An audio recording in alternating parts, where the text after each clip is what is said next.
Hey budget gardeners, Vita Loca here. Join me today as I give you an update on some lavender that I started from seed. So let's go.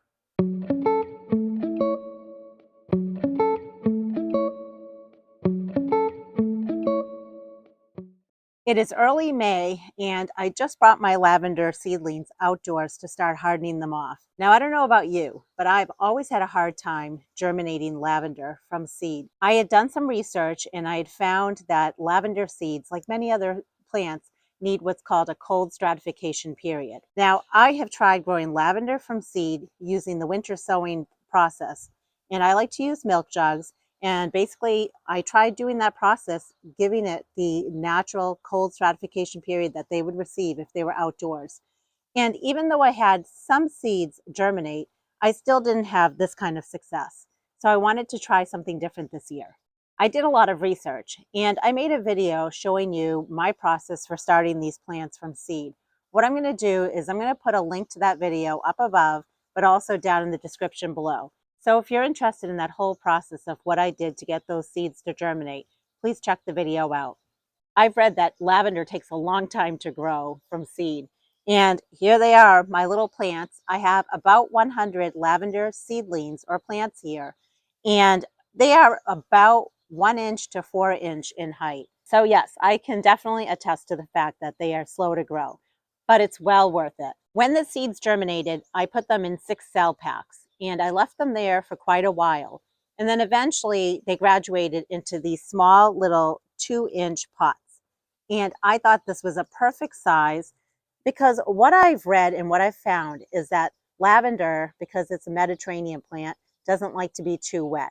So I really wanted to be very careful with how I was watering them. And I had a couple of losses along the way, not many, but enough to learn from. So what I would do when it came to watering these during the winter months is I gave them a little bit of water, and I could feel with these 2-inch pots, basically when they were a little wet enough, I stopped.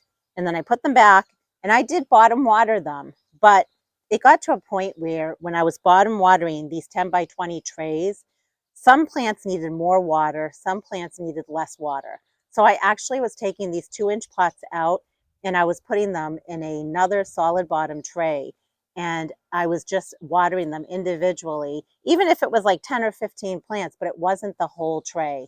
And I've had much better success with that, giving each plant the attention that it needed. And that provided to be very successful for me. When it came to fertilization, I used Miracle Grow in a very diluted form of Miracle Grow.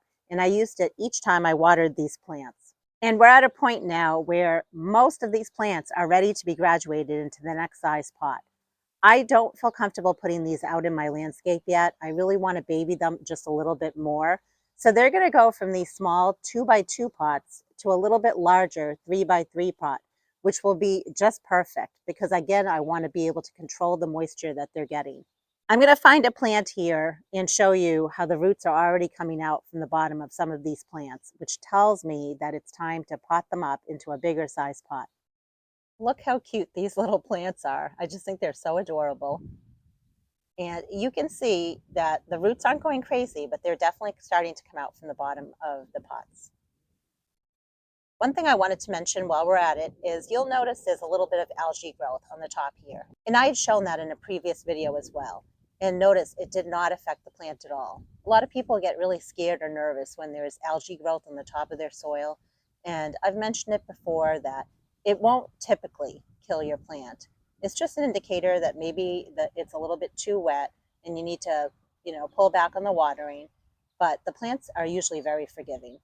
And by the way, I just wanted to mention, I made a video recently showing you a bunch of impatiens that I started indoors under my LED shop lights. I started so many other plants, including these lavender, under those lights.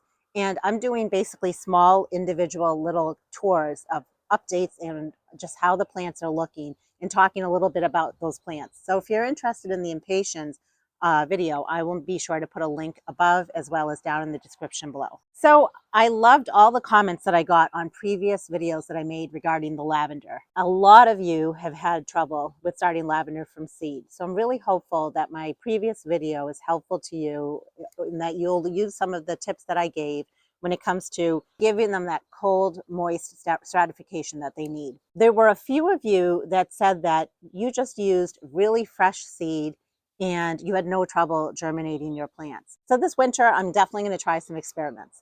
One experiment is going to be doing the process that I've done before and that I showed in a previous video.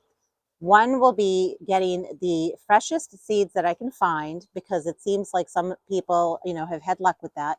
And I'm not going to do the whole cold, moist stratification. I'm just going to take those fresh seeds and I'm going to put them in some potting mix and I'm going to see what happens. And then I know that in other videos that I've seen, some people have taken the seeds and they froze them for a very short period of time. I'm going to try the freezer method as well.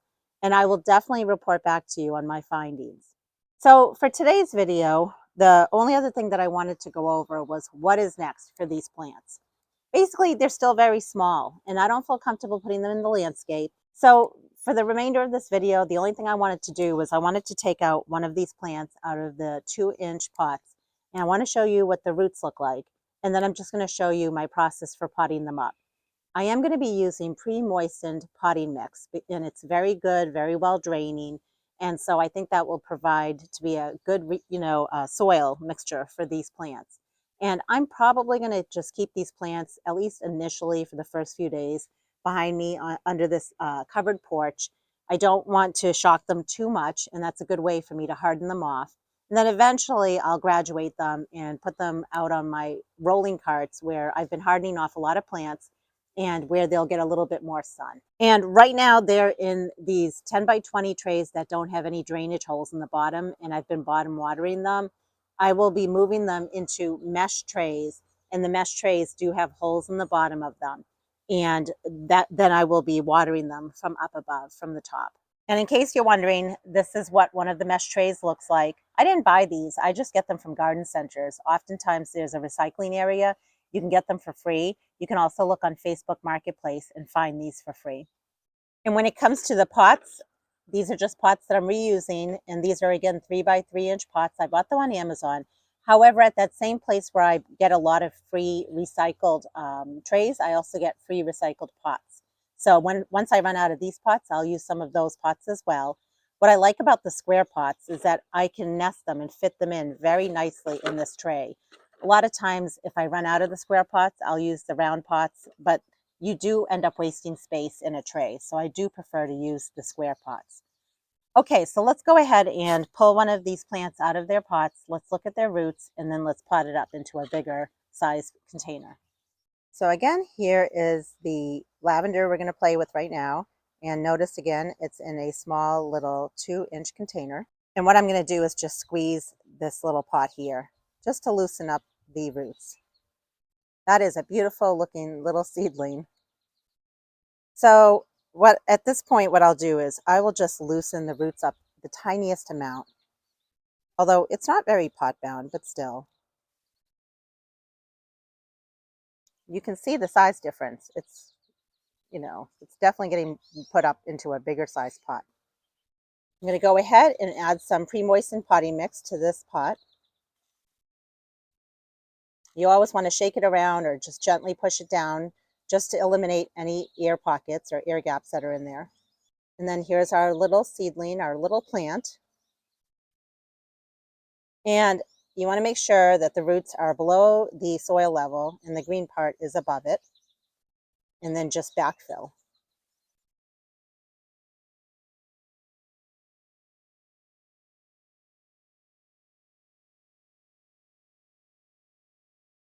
And there you go. One little lavender plant has been potted. And I have over 100 actually to still pot up. How exciting. As some of you know, I have a backyard plant nursery, and there's been a lot of interest for lavender. It's definitely a crop that takes a long time to grow from seed.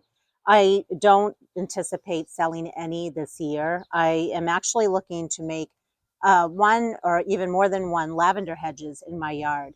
And so I really want to use what I've grown here. But you better believe it that I am going to be planting a lot more lavender from seed, as well as propagating lavender from cutting.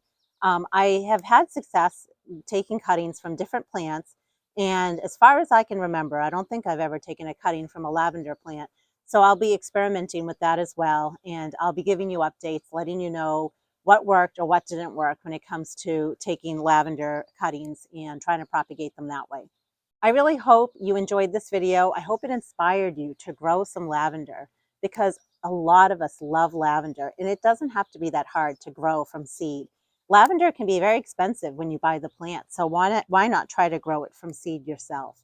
If you have any questions, as always, please leave the questions below, as well as any comments. I love to hear from you. And until the next video, make it a great day with gardening.